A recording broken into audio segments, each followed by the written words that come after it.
আসসালামু আলাইকুম সবাইকে এস স্কুলের পক্ষ থেকে স্বাগতম। তো প্রিয় বন্ধুরা, আশা করি ভালো আছেন, সুস্থ আছেন। তো আজকে আমি ইংরেজি বর্ণমালার ইংরেজি বড় হাতের বর্ণমালার চতুর্থ পর্বে আপনাদের মাঝে হাজির হয়েছি। তো আজকে আমরা পি থেকে লিখব P Q R S T, পাঁচটি বর্ণ লিখব P Q R S T.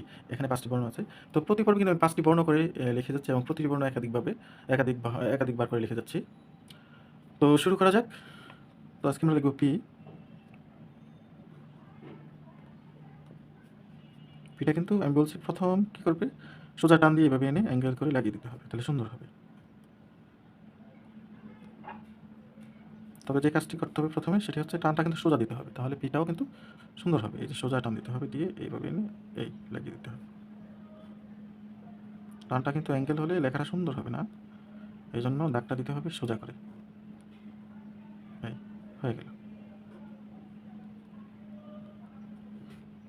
তো প্রতিটি বর্ণ কিন্তু বেশি বেশি করে লিখবেন, তাহলে লেখাটা সুন্দর হবে। আমি প্রতিটি ভিডিওতেই বলতেছি যে প্রতিটি বর্ণ অনেকবার লিখবেন, তাহলে বর্ণগুলো সুন্দর হবে।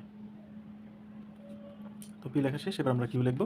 কিউটা কিন্তু লেখা সহজ। একটা বৃত্তাকার একটা বৃত্ত আঁকবো, সুন্দর করে একটা বৃত্ত আঁকবো, একে এভাবে দিতে হবে, তাহলে কিউ হয়ে যাবে। আমি আবার বলছি, বৃত্তটা হবে একদম সুন্দর গোল, তো মাঝখান দিয়ে কেটে দিতে হবে, কিউ হয়ে যাবে। বৃত্তটা গোল না হলে কিন্তু কিউটা সুন্দর দেখাবে না, এই জন্য বৃত্তটাকে দিতে হবে গোল করে, গোল করে বৃত্ত রাখতে হবে। তো এই যে গোল হচ্ছে কারণ কি জানেন, এই গোলগুলো হওয়ার কারণ হচ্ছে এই বৃত্তগুলো বেশি বেশি প্র্যাকটিস করা হয়েছে। আপনারা এভাবে প্র্যাকটিস করেন, তাহলে আপনাদের লেখাও সুন্দর হবে।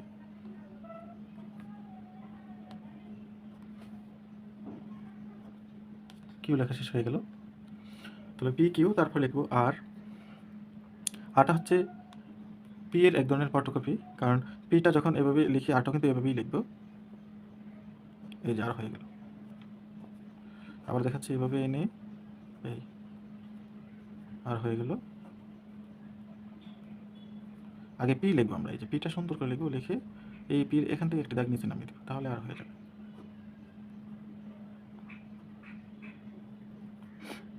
আবার দেখাচ্ছি, এইখান থেকে এই নামিয়ে দিব।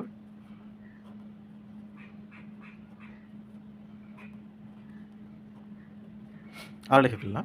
তাহলে পি কিউ আর, তারপর এস। এসটা কিন্তু সুন্দর করে অনেকেই লিখতে পারেন, আজকে আমি দেখাবো যে এস কীভাবে সুন্দর করে লেখা যায়। এসটাকে প্রথম করতে হবে, এভাবে একটা টান দিতে হবে সোজা, দিয়ে এই মাঝখান থেকে এভাবে এনে অ্যাঙ্গেল করে এনে আবার নিচেও কিন্তু এই বরাবর এনে এভাবে দিতে হবে, এস হয়ে গেল। সুন্দর লাগছে অবশ্যই। আমি আবার দেখাচ্ছি, এভাবে এনে এখান থেকে এনে এভাবে এনে এই এস হয়ে গেল।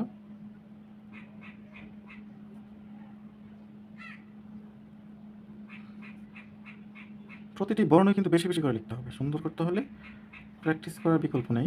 Practice makes a man perfect. এই জন্য প্র্যাকটিসটা বেশি বেশি বেশি করতে হবে, যাতে সুন্দর হয়।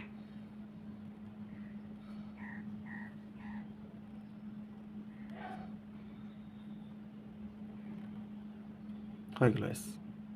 তবে বেশি বেশি লিখবেন, তাহলে হাতের লেখা সুন্দর হবে। এবার টি লিখবো। টিটা কিন্তু এভাবে সোজা একটি টান দিতে হবে, দিয়ে ওখান থেকে সোজা একটি টান নিচে নামাতে হবে, হয়ে গেল টি। সোজা একটি টান দিতে হবে, দিয়ে ওখান থেকে মাঝখান থেকে একটি টান নিচে নামাতে হবে।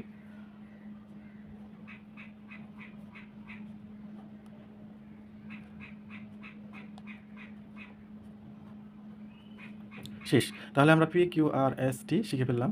তো দেখেন, প্রতিটি বর্ণ কিন্তু আমি একাধিকবার করে লিখছি, যেমন পি 1 2 3 4 5 6 7 8। তো প্রতিটি বর্ণ কিন্তু 8 বার করে লেখা হয়েছে। এভাবে বেশি বেশি করে যখন আপনি লিখবেন, আপনার লেখাও কিন্তু সুন্দর হবে, লাইনটাও সুন্দর হবে, লেখাও সুন্দর হবে এবং হাতের লেখা খুব সুন্দর হবে। তো অনেকের হাতের লেখা খারাপ, মন খারাপ করার কোনো কারণ নেই। এই বেশি বেশি এই বর্ণগুলো প্র্যাকটিস করলে কিন্তু হাতের লেখা সুন্দর হবে। এই লেখাগুলো আপনাদের ছোটো মনিদেরকে বা ছোটো বাবুদেরকে দেখাতে পারেন, তাদের হাতের লেখাও সুন্দর হবে। তো প্রিয় বন্ধুরা, আজকে এই পর্যন্ত যাবার আগে একটি রিকোয়েস্ট থাকলো, সবাই আমার চ্যানেলটি সাবস্ক্রাইব করে দেবেন, বেল আইকনটি বাজিয়ে দেবেন এবং একটি লাইক করে দেবেন। ধন্যবাদ সবাইকে।